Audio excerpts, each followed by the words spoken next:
Assalamualaikum warahmatullahi wabarakatuh. Selamat siang semuanya.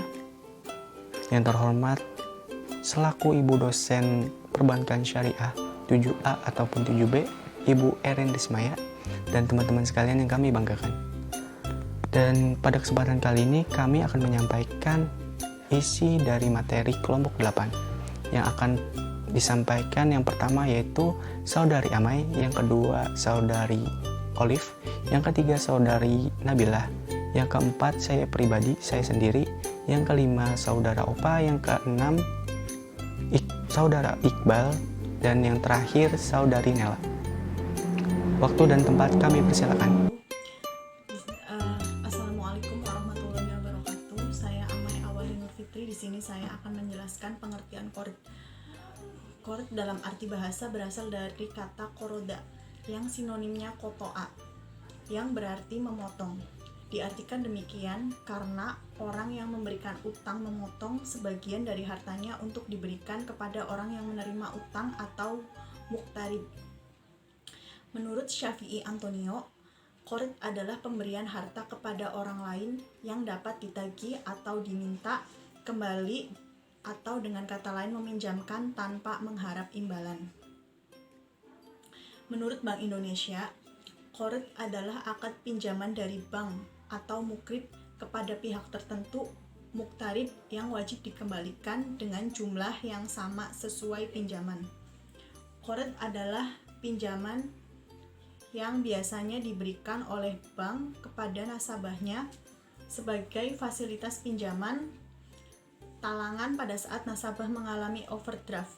Fasilitas ini dapat merupakan bagian dari satu paket pembiayaan lain untuk memudahkan nasabah bertransaksi. Aplikasi qord dalam perbankan biasanya ada dalam 4 hal. Yang pertama, sebagai pinjaman tabungan haji, di mana nasabah calon haji diberikan pinjaman talangan untuk memenuhi syarat penyetoran biaya perjalanan haji. Nasabah akan melunasinya sebelum keberangkatan haji. Yang kedua, sebagai pinjaman tunai dari produk kartu kredit syariah, di mana nasabah diberi keleluasaan untuk menarik uang tunai milik bank melalui ATM. Nasabah akan mengembalikan sesuai waktu yang telah ditentukan. Yang ketiga, sebagai pinjaman kepada pengusaha kecil, di mana menurut perhitungan bank akan memberatkan si pengusaha bila diberi pembiayaan dengan skema jual beli ijaroh atau bagi hasil. Yang terakhir adalah sebagai pinjaman kepada pengurus bank, di mana bank menyediakan fasilitas ini untuk memastikan terpenuhinya kebutuhan pengurus bank akan mengembalikannya secara cicilan melalui pemotongan di dalam gajinya. Sekian saya sampaikan. Selanjutnya, materi tentang dasar hukum akan disampaikan oleh Khalifah. Assalamualaikum warahmatullahi wabarakatuh. Saya Khalifah, materi kedua yang akan menjelaskan mengenai landasan hukum Al-Qord. Disyariatkannya Al-Qord atau hutang piutang yaitu terdapat di Al-Quran, hadis, dan ijma. Dasar disyariatkannya di Al-Quran terdapat di surat Al-Baqarah ayat 245 yang berbunyi A'udzubillahi minasyaitonirrajim, Bismillahirrahmanirrahim. Man dzalladzi yuqridullaha qardan hasanan fayudha'ifahu lahu 'adafan katsirah, yang artinya siapakah yang mau memberi pinjaman kepada Allah, pinjaman yang baik, maka Allah akan melipat gandakan kepadanya dengan lipat ganda yang baik, yang banyak. Kemudian dasar dari hadis. Bismillahirrahmanirrahim. An Ibnu Mas'ud anna Nabiyya sallallahu alaihi wasallam qala ma min muslimi yuqridu musliman qardan karrataini illa kana kasodaqatin marrah, yang artinya dari Ibnu Mas'ud bahwa Rasulullah SAW bersabda, tidak ada seorang muslim yang menukarkan kepada seorang muslim qord 2 kali, maka seperti sedekah sekali. Kemudian dalam ijma dijelaskan Kaum muslim sepakat bahwa qard dibolehkan dalam Islam. Hukum qard adalah dianjurkan bagi mukrid dan mubah bagi muktarid. Sekian, terima kasih. Assalamualaikum warahmatullahi wabarakatuh. Perkenalkan, saya Nabila Istiqomah. Saya di sini akan mempresentasikan mengenai ketentuan umum akad qurud. Saya di sini akan menjelaskan ketentuan umum akad qurud berdasarkan Peraturan Bank Indonesia Nomor 7/46/PBI/2005 tentang akad penghimpunan dan penyaluran dana berdasarkan prinsip syariah. Yang kedua itu, saya akan menjelaskan ketentuan umum akad qurud berdasarkan Fatwa DSN MUI nomor 19/DSN MUI /4/2001 tentang akad qurud. Yang pertama-tama di sini saya akan menjelaskan ketentuan umum akad qurud berdasarkan Peraturan Bank Indonesia. Yang pertama itu, bank memberikan pinjaman qurud kepada nasabah yang telah disepakati melalui kesepakatan kedua belah pihak. Yang kedua itu, nasabah wajib mengembalikan pokok pinjaman kepada bank yang telah disepakati kedua belah pihak. Yang ketiga itu, biaya administrasi ditanggung oleh nasabah. Dan yang keempat itu, nasabah diperbolehkan memberikan sumbangan atau tambahan sukarela kepada bank di luar perjanjian yang telah disepakati oleh kedua belah pihak tersebut. Yang kelima, apabila nasabah tidak mampu untuk membayarkan pokok pinjaman, maka pihak bank itu memberikan keringanan dengan memperpanjang waktu pengembalian. Dan selanjutnya itu, apabila nasabah dikatakan mampu tetapi tidak ada keinginan untuk membayarkan, maka pihak bank itu wajib memberikan sanksi atau menjual agunan yang telah diberikan nasabah kepada pihak bank untuk menutupi kewajibannya tersebut. Apabila kewajibannya tersebut tidak dapat terpenuhi, maka nasabah tetap membayarkan pokok pinjaman itu secara penuh. Selanjutnya yaitu pelaksanaan akad qurud berdasarkan Fatwa DSN MUI nomor 19/DSN MUI /4/2001 tentang akad qurud. Yang pertama itu, akad qurud sendiri berarti pinjaman yang diberikan kepada nasabah atau muktarid yang membutuhkan. Yang kedua itu, nasabah wajib mengembalikan pokok pinjaman yang telah disepakati. Yang ketiga itu, biaya administrasi ditanggung oleh nasabah. Yang keempat itu, lembaga keuangan syariah diperbolehkan meminta agunan apabila diperlukan. Yang kelima itu, nasabah diperbolehkan memberikan sumbangan atau tambahan sukarela kepada pihak lembaga keuangan syariah. Selanjutnya yang keenam yaitu, apabila ada nasabah yang tidak mampu membayarkan dan lembaga keuangan syariah telah memastikan ketidakmampuan tersebut, maka lembaga keuangan syariah itu wajib memberikan keringanan dengan memperpanjang waktu pengembalian. Selanjutnya yang ketujuh yaitu, apabila nasabah tidak ada keinginan untuk mengembalikan dan dikatakan itu mampu, maka lembaga keuangan syariah itu memberikan sanksi dengan menjual agunan yang telah diberikan nasabah kepada pihak lembaga keuangan syariah untuk menutupi kewajibannya. Dan apabila agunan tersebut tidak dapat menutupi kewajibannya, maka pihak nasabah itu wajib membayar atau mengembalikan pokok pinjaman tersebut secara penuh. Dan apabila dalam dua ketentuan tersebut ada salah satu pihak yang tidak ingin menunaikan kewajibannya, atau terjadi kesalahpahaman atau perselisihan yang tidak bisa diselesaikan dengan cara musyawarah untuk mencapai kesepakatan, maka diselesaikan pada badan arbitrase syariah.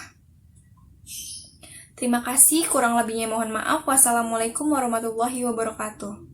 Selanjutnya, rukun dan syarat qard. Rukun qard itu ada 4. Yang pertama, mukrid atau orang yang memberikan pinjaman. Kedua, muktarid atau orang yang menerima pinjaman. Ketiga, harta atau barang yang menjadi objek qard. Dan keempat, sigot atau ijab kabul.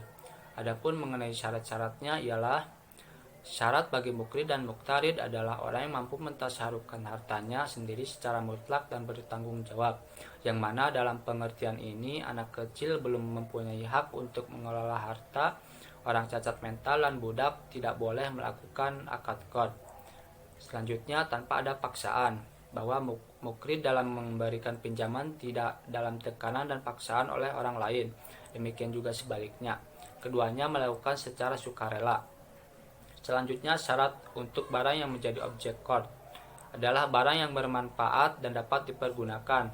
Barang yang tidak berguna secara syar'i tidak bisa ditransaksikan. Selanjutnya, syarat untuk sigot. Ijab kabul menunjukkan kesepakatan kedua belah pihak, dan qard tidak boleh mendatangkan keuntungan bagi mukrid. Ya, materi selanjutnya tentang pembayaran hutang. Yang saya temukan dalam salah satu sumber itu ada 3. Yang pertama adalah pembayaran hutang dengan barang yang tidak sejenis. Nah, menurut riwayat, menurut Umar radhiyallahu anhu ini diperbolehkan. Ada seorang laki-laki yang menanyakan kepada Umar bahwa ketika dia meminjam dinar, apakah dia boleh membayarnya dengan dirham? Umar radhiyallahu anhu menjawab, jika dirham itu sama dengan nilai dinar, maka bayarkanlah.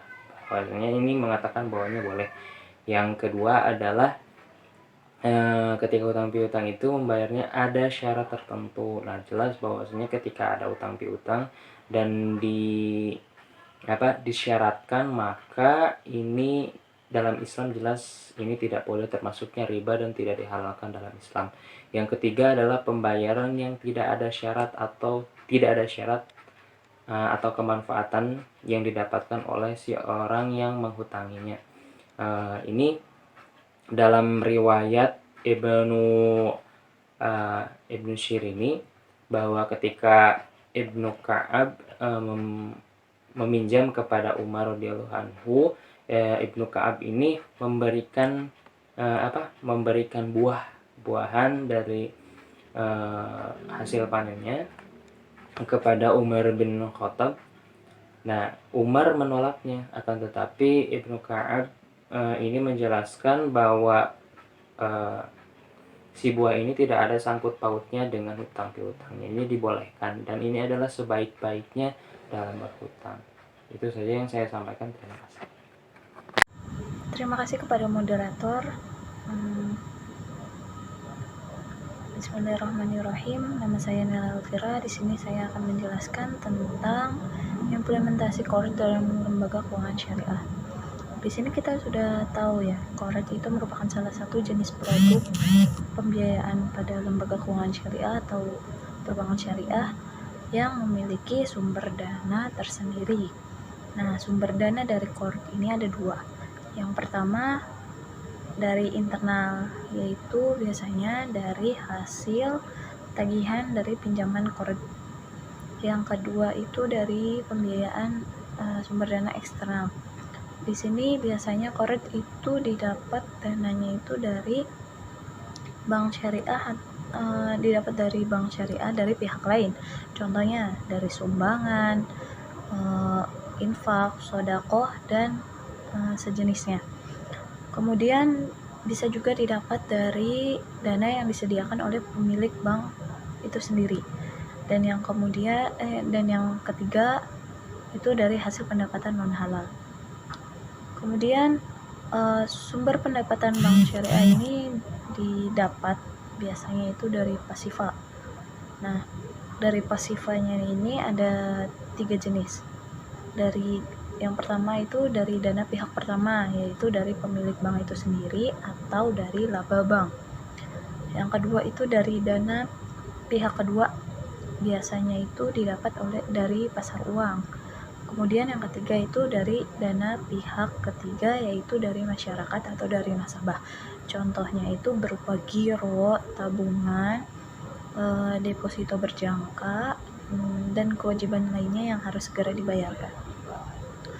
Kemudian contoh pengaplikasian qard itu dalam lembaga keuangan syariah itu sendiri.